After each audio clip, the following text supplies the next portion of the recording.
I love jazz, I like classical music, and I've always loved arranging. My parents were big band fans when I was a kid, and of course I heard all those tunes, and the way the thing builds and develops is very exciting to me.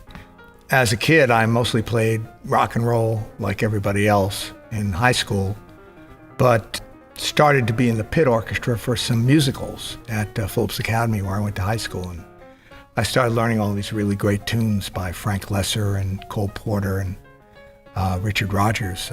So I kind of figured at some point that was going to be a direction I was going to go in. And later at Eastman, I got into arranging for big band, which I really enjoyed. When I went out to tour with Buddy Rich, he was interested in having me write some things for the band. So that was a great trial by fire.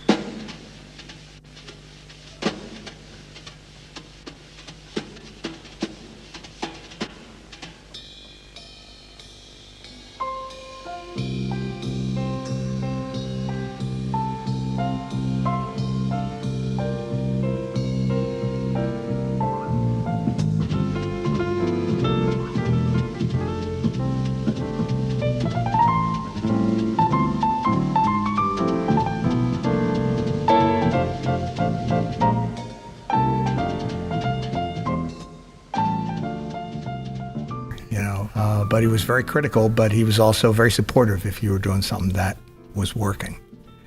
I've always loved big band music, but it was only about 5 years ago I decided I wanted to put a big band together because I've recorded a lot of big band music for other people and kind of wanted to do some things of my own. And the thing that I've always been interested in is that nexus, that thing where classical music and jazz meet.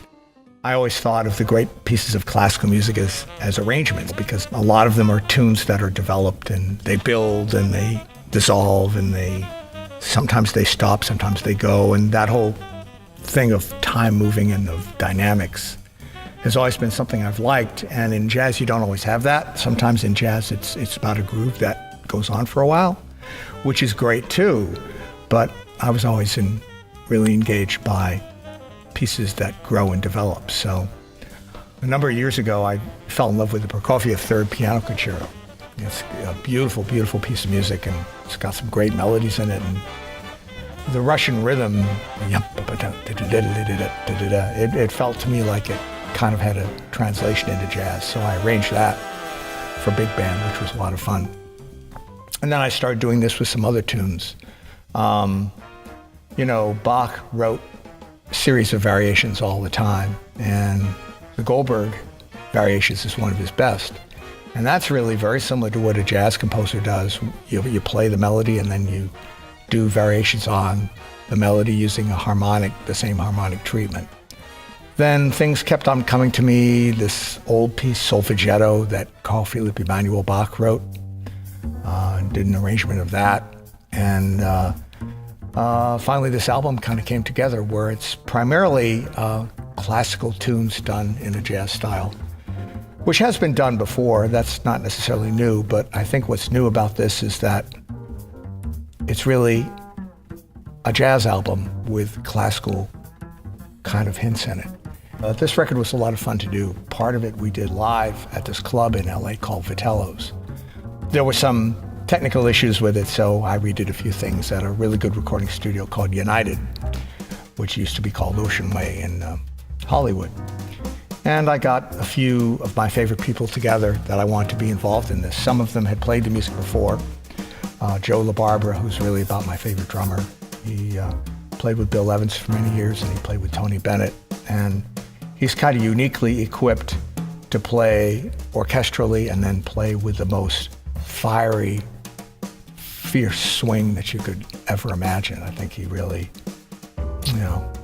nails that for me. And he's such an easy person to work with and so dedicated to what the music is supposed to be. There's a wonderful singer in LA named Denise Donatelli who's starting to do some great things. She did a couple of really nice records with the pianist Jeff Keezer. And I use her as a horn in the ensembles. And my old friend Terrell Stafford, who's really maybe my favorite jazz trumpet player, I wanted to use him on this because I had heard him play Blame It On My Youth, the old Oscar Levant tune. And I did an arrangement of that I wanted to feature him on, so he's on that. So it was really a lot of fun. It took about 3 years to get this together because as I went through it, I got real critical about the sound, because when you record an album live, there are compromises you have to make, and we fixed most of those compromises, but not all of them. So it really took a while to get it to be right. So now it's right. It's off my back now, and I'm doing some gigs with it, playing some places in LA and in Dallas and in coming up Cleveland and Boston, and it's really been fun to do.